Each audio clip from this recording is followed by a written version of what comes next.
সকালে দেরি করে উঠেও 10টার মধ্যে সংসারের সমস্ত কাজ রান্না সেরে নিলাম। রাধে রাধে বন্ধুরা, কেমন আছো তোমরা সবাই? আশা করি ভীষণ ভালো আছো। আমরাও কিন্তু খুব ভালো আছি।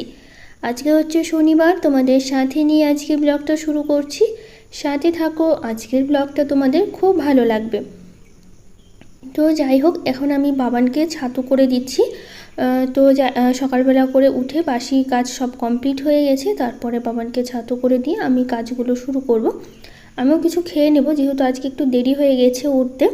তো ভাবলাম খেয়ে দিয়ে তারপরে কাজ করি, নইলে কাজ সেরে খেতে গেলে অনেকটা দেরি হয়ে যাবে।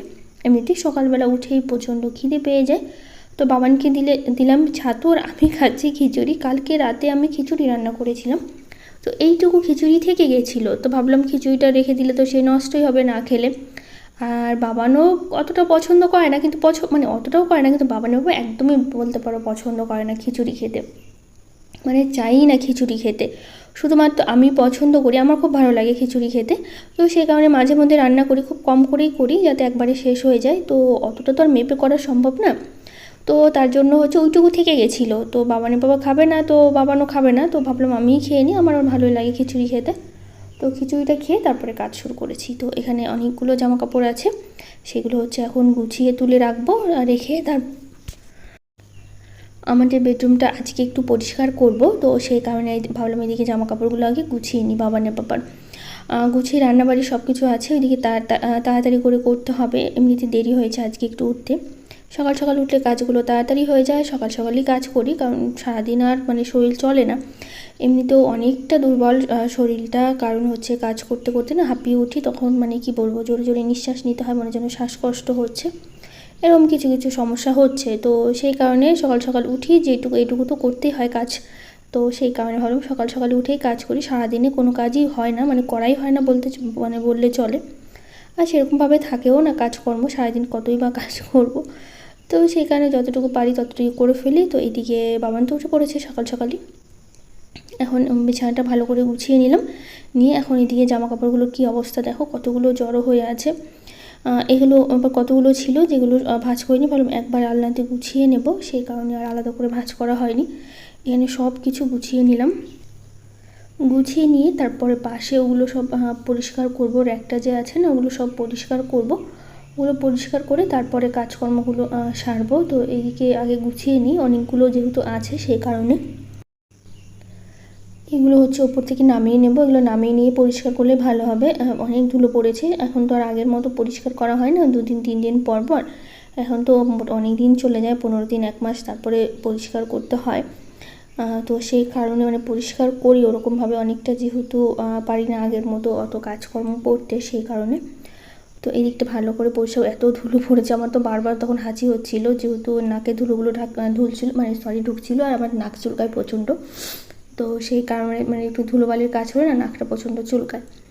তো ওভাবেই কাজকর্মগুলো করছিলাম। তো এদিকে দেখো সাজিয়ে পরিষ্কার করে বেশ ভালো লাগছে এখন। তো সব কিছু এখন সুন্দর করে সাজিয়ে নিচ্ছি, যাতে তাড়াতাড়ি হয়ে যায় সব কিছু। তো এদিকে আবার রান্নাবাড়ি আছে, বাবানের টিফিনটা একটু করে দিতে হবে।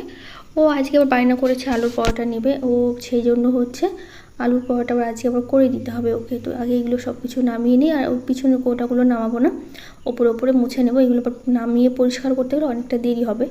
তো যতটা পারছি সামনে সামনে করছি, যেখানে যেখানে ধুলো মনে হচ্ছে ওভাবে সরিয়ে সবটা করা হচ্ছে না, মানে নিচে নামিয়ে তখন আবার বেশি দেরি হয়ে যায় সব কিছু করতে গেলে।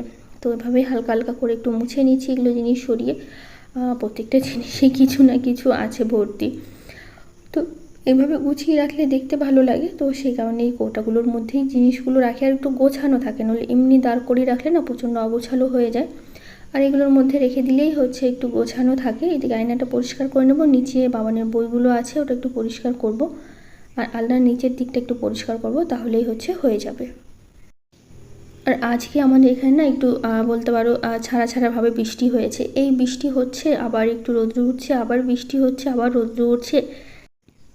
আজকেও কয়েকটা জামাকাপড় বাবানের বাবা কেচেছিল, প্যান্টগুলো, জিন্সের প্যান্টগুলো, ওগুলো ছাদে দিয়েছিল। বাবানের বাবা বলেছিল নিয়ে আসতে, এই বারবার বৃষ্টি হচ্ছে নামছে, তো একবারে ছাদে থেকে তুলে নিয়ে এসে আমি নিচেই দিয়ে দিয়েছিলাম পরে, কারণ কতবার ছাদে উঠবো, কতবার নামবো, মানে বৃষ্টি হচ্ছে, ধরো জামা কাপড়গুলো ঘরে আনতে আনতে আবার বৃষ্টি চলে যাচ্ছে, এরকম হচ্ছে, মানে সিঁড়ি দিয়ে নামতেই বৃষ্টি নেই, এই অবস্থা করছে। তো সেই কারণে সব জামা কাপড়গুলো মানে বেশি ছিল না, কয়েকটাই ছিল, ওগুলো এনে নিচে দিয়ে দিয়েছি। তো নিচে বারবার নিয়ে আসা অসুবিধা হয় না, কিন্তু বারবার ছাদে ওঠা মুশকিল হয়ে যায়। তো সেই কারণে একবারে নিয়ে এসে নিচে দিয়ে দিয়েছিলাম পরে। তো এই দিকটা ভালো করে মুছে নিই, এইখানটা না প্রচুর ধুলো পড়েছে একদম। তো যাই হোক, এই দিকটা ভালো করে মুছে নিলাম, একদম কাজকর্ম হয়ে গেছে। এখন শুধুমাত্র আলমারিটা বাকি আছে আর দরজাটা একটু মুছে নেব। দরজার ডিজাইনগুলো তো দেখি বেশ ভালোই ধুলো পড়েছে। তো যাই হোক, এদিকটা হচ্ছে মুছে, প্রথমে মোছার ঘর মানে কি বলবো, এগুলো পরিষ্কার করার ইচ্ছে ছিল না, যেহেতু সকালবেলা বাসি ঘরগুলো সব ঝাড় তো হয়ে গেছিলো। তো তারপরে আবার কি মনে হলো, ভাবলাম করে নিই, আজকে না করলে তখন আবার সময় পাবো না, কালকেও হয়ে উঠবে না। তো সেই কারণে আজকেই হচ্ছে এগুলো সব করে নিচ্ছি। তো ওইদিকে দরজাটা একটু মুছে নিই। তো দরজাটা মুছতে চাইছিলাম না, তো দরজার কাছে এসে দেখি ওই ডিজাইনগুলোতে না ধুলো পড়ে আছে। তো সেই জন্য একটু সময় লাগছিলো দরজাটা মানে পরিষ্কার করতে। তো যাই হোক, এদিকটা আমি সব কিছু ভালো করে মুছে নিই। দরজাটা মুছলে সোজা চলে যাব রান্নাঘরে, কারণ এদিকে কাজ করতে করতে অলরেডি অনেক দেরি হয়ে গেছে। তো যাই হোক, এদিকে বাবানের বাবার কিন্তু স্নান পুজোটাও হয়ে গেছে, ও স্নান করেও এসছে, পুজো দিচ্ছে বাবানের বাবা। তো যাই হোক, এদিকে ঝিঙা আজকে হচ্ছে ডাল করব না, শনিবার নিরামিষ যেহেতু, আর তার মধ্যে নিরামিষ দিনগুলো বেশিরভাগ আমাদের ডালই রান্না হয়, কারণ শুকনো শুকনো কিছু তরকারি করি, বাবানের বাবা একদমই শুকনো খাবার খেতে পারে না, সেই কারণে। তো ঝিঙে ছিল আজকে, না ভাবছি হচ্ছে ডাল একটু ভিজিয়েছি, ডালের বড়া করব। তো ভাবলাম ঝিঙে আলু দিয়ে ডালের বড়া দিয়ে একটু ঝোল করি। এমনি শুধু আলু দিয়ে ডালের বড়া দিয়ে ঝোল করতে চাইছিলাম। তো ঝিঙেগুলো না, আরও দুটো ঝিঙে ছিল, একদম দিয়ে শুকিয়ে গেছে ফ্রিজে থেকে থেকে। তো ভাবলাম আজকে না করলে তখন আর করাই হবে না, তো করে ফেলি, তাহলে নইলে আবার নষ্ট হয়ে যাবে, সেই কারণে। তো আজকে রান্না করব হচ্ছে ওই যে বড়া দিয়ে ঝিঙে আলু দিয়ে ঝোল করব একটু, আর পটল ভাজা করবো, আর মিষ্টি কুমড়ো ভাজা করবো, এগুলোই আজকে রান্না করব। তো সেই কারণে হচ্ছে এগুলো সব সবজিগুলো কেটে নিচ্ছি, যেহেতু ডাল করছি না, গ্যাসটা ফাঁকাই আছে, ভাতটা আমি বসিয়েছি। এদিকে কুমড়োগুলো কেটে নিচ্ছি, কুমড়ো ভাজা করব, সেই কারণে।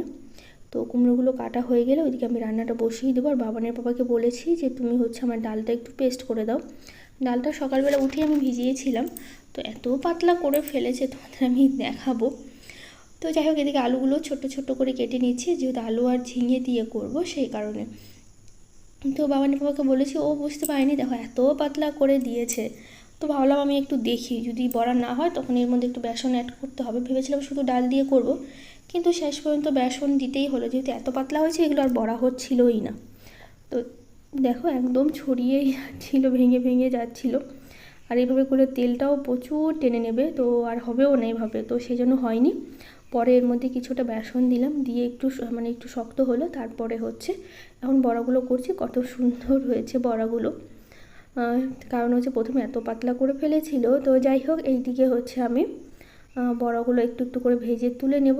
দুবারে ভেজেছিলাম বড়াগুলো, খেতেও ভীষণ ভালো হয়েছিল। প্রথমে বড়াগুলো রেখে দিয়েছিলাম ভাত দিয়ে খাওয়ার জন্য, পরের বারেরগুলো সব হচ্ছে ঝোলে দিয়েছি। তো এমনি গরম গরম কয়েকটা খাওয়া হয়েছে। তো বড়াগুলো লাল লাল করে ভেজে এখন হচ্ছে তুলে নেবো। আর ডালের বড়া খেতে এমনিতেই ভালো লাগে, আমার সবথেকে বেশি মসুর ডালের বড়া খেতে ভালো লাগে, অন্য সব ডালের থেকে ওটাই আমার বেশি পছন্দ। যেহেতু আজকে শনিবার, নইলে আমি মসুর ডালেরই বড়া করতাম, তার জন্য আজকে মটর ডালের বড়া করতে হয়েছে। তো এদিকে একবারে সবটা দিয়ে দেবো, যেহেতু এটা ঝোলের জন্য করবো, তো অতটা কম তেল হলেও অসুবিধা হবে না। তো সেই কারণে হচ্ছে একবারে যতটা আছে সবটা হচ্ছে দিয়ে দেবো। তো যাই হোক, এইদিকে আমি একবারে সবটা হচ্ছে ভেজে নিচ্ছি বড়া। তো এই কটা হচ্ছে ঝোলের মধ্যে দেবো। তো এই বড়াগুলো ভাজা হয়ে গেছে, তুলে রেখেছি। আর আগেরগুলো আমি আলাদা করে রেখে দিয়েছি, কয়েকটা খাওয়া হয়েছে, ভাতের সাথে কয়েকটা খাওয়া যাবে, সেই কারণে। তো এখন হচ্ছে এই যে লঙ্কা ফোড়ন দিয়েছি, এখন জিরে ফোড়ন দেবো। এখন দিয়ে দেবো এর মধ্যে হচ্ছে আলুগুলো, আর সাথে কাঁচা লঙ্কা আমি দিয়ে দিয়েছি।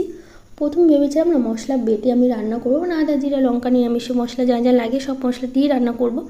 আবার কি মনে হলো, আমি আর মশলাই বাটলাম না, ভাবলাম যে ভাজা মশলা আছে, ওটা দিয়ে করে ফেলবো আজকে রান্নাটা। তো সেই জন্য ইচ্ছে করেই আজকে আর হচ্ছে আমি মশলা বাটিনি। তো এর মধ্যে দেখো আলু একটু ভেজে নিয়েছি, তার মধ্যে দিলাম ঝিঙে, যেহেতু ঝিঙে জল উঠবে না, আলুগুলো একদমই ভাজাই হবে না, তো সেই কারণে দেখো ঝিঙেটা একদম নরম হয়ে গেছে। এর মধ্যে এখন দিয়ে দেবো হচ্ছে জল, আর একটু ভাজা ভাজা করে নিই ঝিঙেটা।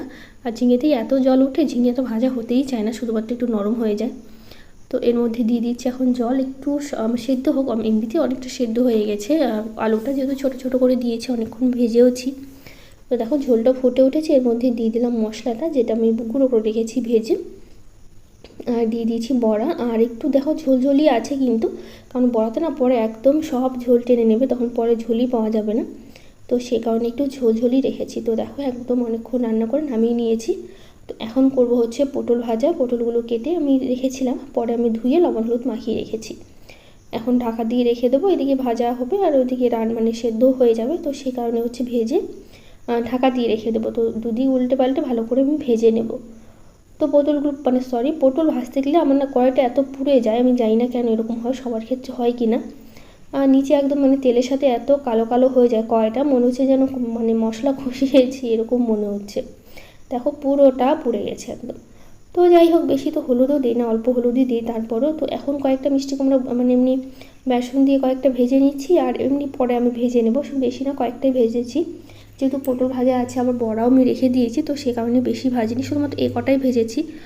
প্রথম ভেবেছিলাম বেশি করে ভাজবো, কিন্তু যেহেতু এত কিছু ভাজাভাজি আছে তো সেই কারণে কম ভেজেছি। আর বাবানের বাবা এমনিতে ভাজাভাজি খেতে পছন্দ করে না। তো যাই হোক, এদিকে এনেছিল আপেল, সরি আপেল না মানে পেয়ারা আর মৌসুমি এনেছিল, তো সেগুলোই আমি হচ্ছে ঝুড়িতে ঢেলে নিলাম। তারপরে হচ্ছে ঢালার পর আমি আবার ভাত বেড়ে নিয়েছি। এখানে দেখো বড়ার ঝোলটা, পটল ভাজা, তারপরে হচ্ছে মিষ্টি কুমড়ার বড়া, আর হচ্ছে ডালের বড়া আর লেবু নিয়ে খেয়েছি।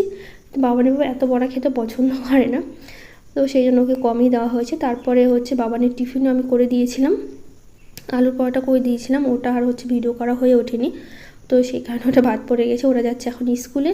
তো যাই হোক, আজকের ব্লগটা কেমন লাগলো জানিও। আজকের মতো টাটা, দেখা হবে নতুন একটা ব্লগে।